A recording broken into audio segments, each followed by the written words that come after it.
clés. Inonde nos cœurs. Cher Saint-Esprit de Dieu, inonde nos vies. Nous avons nous élever, nous te désirons. Alléluia. En toi nous avons la paix, le bonheur. Alléluia. Amen. Crée un cadre où Jésus-Christ s'est élevé. Mais frère, l'ennemi est subtil. Faites attention. Ta maison ne devient jamais un marché où tout le monde vient avec sa marchandise. Ouais, il a une marchandise à calomnie, il vient et dépose. L'autre amène sa marchandise et dit non. Ce sont des choses qui ouvrent les portes à l'ennemi. Tu comprends? Mais pourquoi des choses comme cela? Parce que la gloire de Dieu, vous savez, quand le règne de Dieu n'est pas là, il y a un autre règne qui s'installe. Parce qu'il n'y a que deux règnes, de Dieu et de l'ennemi.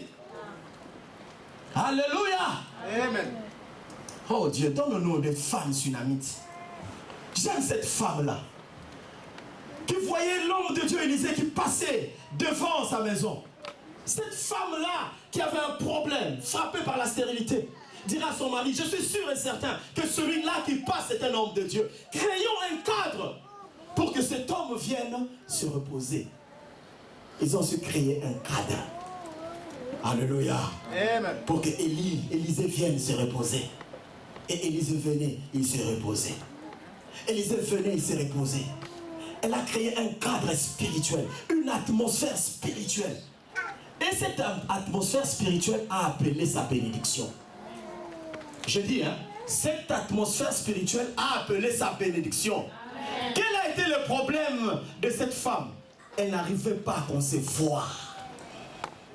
Mais le fait de créer un cadre où Jésus est glorifié, où Dieu est glorifié, frère, ce qui était inaccessible est devenu une atmosphère spirituelle. Ça amène la bénédiction. Je dis, ça amène la bénédiction. Amen. Mais si tu ne sais pas créer un cadre spirituel, frère, la bénédiction va fuir. Parce que c'est la bénédiction, mais c'est la présence de Dieu qui attire les choses. Qui attire. Mais quand l'ennemi est glorifié chez toi, vous savez, il y a des choses quand ça se passe dans les maisons. Frère, la chair peut être satisfaite. Parce que, voilà. Mais frère, le Saint-Esprit est attristé. Et l'ennemi acclame. Parce qu'il est entré. Il entre. Et quand il entre, c'est pour opérer. Comment ils entrent?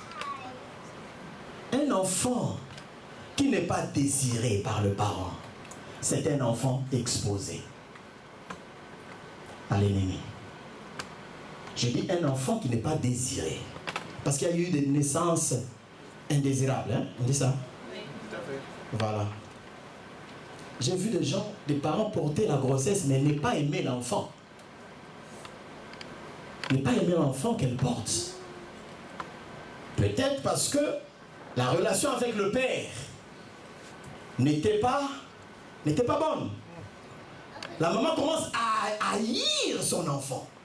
Vous n'avez jamais entendu ça? Ah oui. Ou peut-être la maman a eu cet enfant par accident, par une aventure. Ou peut-être la maman n'a jamais aimé l'homme. Ou peut-être la femme a été peut-être violée. Elle porte cet enfant. Mais peut-être avorter, c'est un peu compliqué. Elle commence à développer la haine contre cet enfant. C'est un enfant qui est déjà exposé. Un enfant déjà qu'on donne à l'ennemi. Et l'ennemi peut commencer à utiliser cet enfant dès le ventre. La vie commence par là. Et beaucoup de gens ont été déjà utilisés, sont utilisés déjà depuis le ventre de leur mère. Il y a aussi des enfants que nous exposons dès le bas âge. Les parents exposent eux-mêmes leurs enfants, livrent eux-mêmes leurs enfants par des insultes. Les insultes. L'enfant ne se sent pas aimé. L'enfant n'est pas couvert. Laisse-moi te dire que l'amour couvre. L'amour que tu portes pour ton enfant, c'est une grande couverture. Parce que si l'enfant ne se sent pas aimé, bien aimé, il devient la proie de l'ennemi. Et l'ennemi, alléluia, Amen. pourra l'utiliser. Et je dis que la plupart des problèmes que nous avons commencent en famille, dans le milieu familial. C'est là la source. La fondation, c'est la famille. Mon frère, et je disais que si tu es né dans une famille où papa est sorcier, où maman est dans des choses, c'est pas maman, peut-être grand-mère, grand-père, ou arrière était dans ces choses, ou était occultiste. Mon frère, la base, dès le départ, n'est pas déjà bon. Il faut chercher Dieu. Alléluia. Amen. Il faut chercher Dieu. Parce que c'est comme, tu sais, tu ne peux pas construire une maison sur le sable. La fondation d'abord, c'est très important. Pour que tu puisses construire à la hauteur, c'est très important qu'il y ait une bonne fondation. Mais quand tu sors d'une famille comme cela, il faut chercher Dieu. Parce que, bien aimé, dans une famille, comme je vous ai dit, le Seigneur, Dieu punit jusqu'à la 3e et 4e génération. Il y a des gens, des enfants qui sont en train de subir les choses que les autres ont commises. Alléluia. Amen. L'enfant n'a rien fait. L'enfant est simplement victime de ce que papa a commis. Parce que papa était chez le féticheur. Parce que grand-mère a touché à des choses. Et les enfants sont en train de souffrir. Parce que la Bible dit, Dieu punit les fautes de père sur les enfants. Il y a un adage dans la Bible. En Israël, on disait que les parents ont mangé de raisins verts. Et ce sont les dons des enfants qui sont agacés. Les enfants qui sont en train de payer pour ce que les autres ont fait. Oh Dieu, moi je refuse de payer les erreurs de mes arrière-parents. Je refuse de payer les fautes que mes parents ont fait. Je refuse. Et je te dis franchement, frère, sœur, tu n'es pas aussi condamné. Il y a de familles. Je dis, il y a plusieurs portes. Ça peut être les parents, ça peut être toi-même aussi. Mais très souvent, je parle d'abord de parents. Je parle d'abord de la famille. D'où tu viens, d'où tu sors. Parce que tu viens de quelque part. Et ta famille a une histoire. C'est pour cela, au temps de nos parents, c'était la famille du père qui allait choisir la femme dans une famille. Alléluia. Parce qu'ils savaient que non, il y a des familles, il ne faut pas entrer. N'est-ce pas? Amen. Nos parents, c'était comme ça. Hein? C'est pas comme aujourd'hui. Tu vois quelqu'un en commerce. 2 jours après, vous êtes ensemble. Tu connais même pas la personne. Un jour seulement, tout finit. Oh Dieu!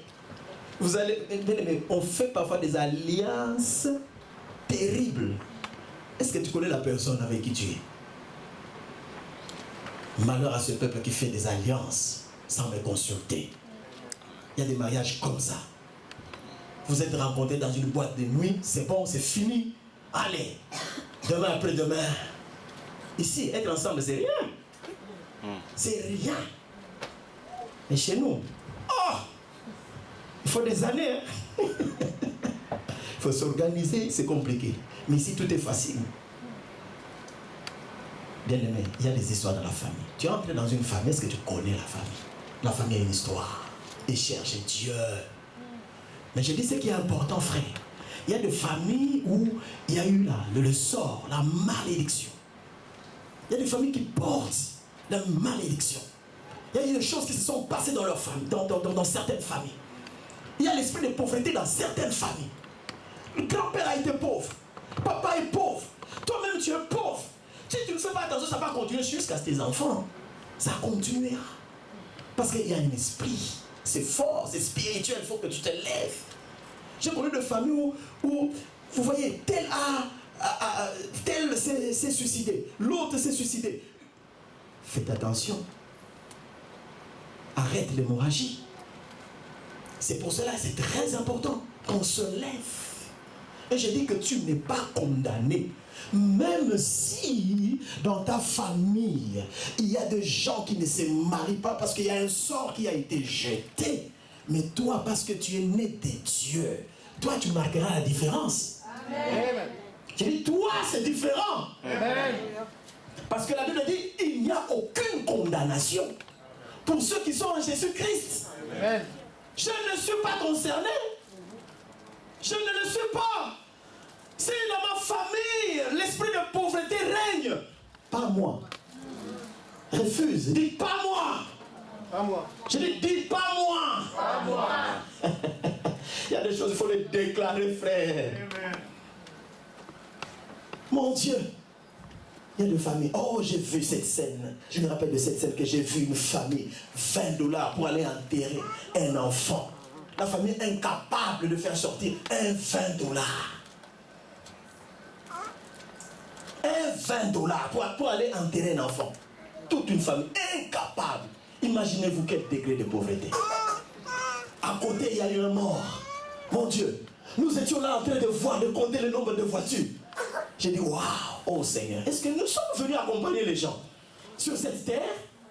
Je refuse. La pauvreté, c'est un esprit. Amen. Frère, n'aimez pas la pauvreté. Je dis, n'aimez pas la pauvreté. C'est un esprit. Il y a des familles comme ça. Quand les gens se marient, les retournent dans la maison familiale, dans la parcelle familiale. Ah, j'ai connu une famille au pays. 7 femmes. Elles sont parties. Elles sont tous rentrées avec leurs enfants. Quand tu as là, vraiment, tu as l'impression que c'est comme une école. Comme une école. J'ai dit, mais c'est quoi ça? Ça, c'est une malédiction. Mon frère, ma soeur, tu peux être dans une chose comme cela sans que tu te puisses rendre compte. Hein? Toi, tu trouves que c'est normal. Oh, ce n'est pas normal. Ce n'est pas normal. C'est pour cela qu'il faut que tu te lèves. Il faut que les choses changent dans ta vie. La Bible dit ceci: à tous ceux qui l'ont reçu, à tous ceux qui croient en son nom, il a donné le pouvoir de devenir enfants de Dieu, lesquels ils sont nés. Non de la chair, ni du sang, mais de la volonté de Dieu. Pour dire que toi, tu es né 2 fois. J'ai dit que toi, tu es né 2 fois. Donc tu es différent des autres. Parce que toi, tu es né de la volonté de Dieu aussi. Je suis fils d'eux et d'eux, mais je suis aussi fils de Dieu. D'ailleurs, c'est la deuxième identité qui prime sur la première identité. Et je dis, mais Samy, tu n'es pas concerné. Ça, c'est la bonne nouvelle. Toi, tu n'es pas concerné. Amen. Même si dans ta famille, on a dit des choses. Amen. Même si dans ta famille, on a déclaré des choses. Mais toi, tu n'es pas concerné. Amen. Je l'insiste, maman Bernadette, tu n'es pas concerné. Amen. Même si vous êtes 10, 9, 100, je ne sais pas comment. Mais tu feras l'exception. Amen. Comme je dis, dans chaque règle, il y a des exceptions. Journal, journaux. Chacal, on ne dit pas chaco. Chacal. Tu feras des exceptions. Bien aimé, ça c'est important. J'ai vu dans la Bible, Abraham venait d'une famille où il y avait l'idolâtrie. Alléluia. Amen. C'est pour ça que je dis, même si tu sors dans une famille où il y a eu la sorcellerie, même si tu sors dans une famille où il y a eu l'idolâtrie, où les gens ont adoré les arbres, la forêt, les eaux, tu seras comme Abraham. Amen. Cela n'a pas empêché Dieu de bénir Abraham. Il est devenu le père des nations. C'est pour ça que je dis, peu importe le nom de ma famille, peu importe, moi je relèverai la tête. Amen. Je serai le Joseph de ma famille. Amen. Alléluia. Amen. Qui croit à ça? Amen. Ah, vous savez, à Nazareth, un jour Philippe est venu. Il est venu trouver Nathanaël. Il a dit, ah, viens. Nous avons trouvé celui que les prophètes ont écrit. Celui que Moïse a parlé. Jésus-Christ de Nazareth, le fils de Joseph. Nous avons trouvé. Viens, Nathanaël. Nathanaël dira quelque chose. Oh, est-ce que de Nazareth, quelque chose de bon peut sortir? Est-ce que de cette ville-là, quelque chose de bon peut sortir? Parce que Nazareth était comment? Une ville souillée. Où il y avait l'impureté, la corruption. Mais la bonne nouvelle est que de Nazareth est sorti Jésus, le Fils de Dieu, le pain de vie, la manne cachée. Il est sorti de Nazareth. Oh mon Dieu, laisse-moi te dire, il sortira quelque chose. Amen. De ta famille là. Il y a des familles qu'on ne cite même pas. Mais de cette famille, Marley, tu sortiras. Amen. De cette famille, Chantal, tu sortiras. Amen. Tu sortiras. Amen. Les gens, quand ils regardent votre famille, disent, oh, est-ce que quelque chose de bon peut sortir de cette famille? Quand ils regardent tes enfants, ils disent, oh, est-ce que quelque chose de bon peut sortir de ces enfants? Amen. Quand ils regardent la bergerie, ils disent, oh, est-ce que quelque chose peut sortir de la bergerie? Amen. Oh, mais je t'ai dit, d'ici, sortira. Amen. Sortira. Amen. De Nazareth est sorti le Messie. Amen. Le sauveur du monde. Amen. Oh, mes amis, c'est très important. Oh, j'aimerais, mes amis, que tu fasses ce que Gédéon a fait. Parce que Maman Ali a dit tout à l'heure, nous avons lu dans Juge chapitre 6, Dieu vient et se présente. Il appelle le vaillant héros. Mais ce garçon, quand il regarde sa famille, il dit, mais en quoi suis-je un vaillant, moi? Il regarde sa famille. Il dit, va avec cette force que tu as. Mon frère, c'est toi le libérateur de ta famille. Amen. Ils ont jeté des sorts, ils ont dit des choses, tout ça. Dieu dit, va avec la force que tu as. N'oublie pas, n'oublie pas. Il nous a donné le pouvoir. N'oublie pas, nous avons le pouvoir. Nous avons reçu la puissance. N'oublie jamais cela. Tu as le pouvoir. Il faut que tu l'exerces. Exerce-le. Amen. Dieu m'a dit aujourd'hui, nous allons exercer notre pouvoir. Amen. Je dois exercer, il faut que ça change. Mes amis, les choses de Dieu ne sont pas mystiques. Il faut que tu déclares, que tu puisses croire. Simplement. Mes amis, vous savez ce que Gédéon a fait? Oh, il a commencé à détruire l'autel que son père avait érigé. Amen. Il y a des parents qui ont érigé des autels. Ils ont élevé le Dieu de Baal. Ils ont élevé des histoires. Ils ont été, je ne sais pas, dans des choses. Mais Dieu dit, il faut que tu te lèves. C'est à toi de renverser. Maman, c'est à toi de renverser. L'autel établi dans ta famille, c'est toi qui dois le faire. Mon Dieu, si tu ne le fais pas, qui le fera? Dieu ne le fera pas à ta place. Il faut que tu te lèves. Oh, j'ai beaucoup aimé Jérémie. Quand Dieu a confié une mission à Jérémie, il a dit une chose. Il dit, je t'ai établi sur le royaume, je t'ai établi sur les nations. Pourquoi? Pour une chose. Pour que tu abattes, pour que tu arraches, pour que tu ruines, pour que tu détruises, afin de planter et de bâtir. Amen. Ah, tu ne m'as pas saisi. Je dis, et c'est cette mission que Dieu t'a confiée. À Jérémie, il a dit, je t'ai établi. C'est-à-dire, je t'ai donné le pouvoir. Oui, pourquoi? Pour que, dit, je t'ai donné le pouvoir sur les nations, sur le royaume. Pour ta famille, Dieu t'a donné le pouvoir. Amen. Tu as le pouvoir. Amen. Je dis, tu as le pouvoir. Amen. Je dis, tu as le pouvoir de changer les choses. Amen. Et ce matin, tu vas changer les choses. Amen. Ah, moi je crois que je vais changer les choses ce matin. Amen. Ah oui, lève-toi là où tu es. Mon frère, il a dit une chose, s'il te plaît, lève-toi. Il a dit, je t'ai donné le pouvoir pour que tu fasses des choses, que tu puisses abattre. Il y a des paroles qui ont été prononcées contre toi, contre ta famille. Je t'ai donné le pouvoir pour que tu puisses arracher.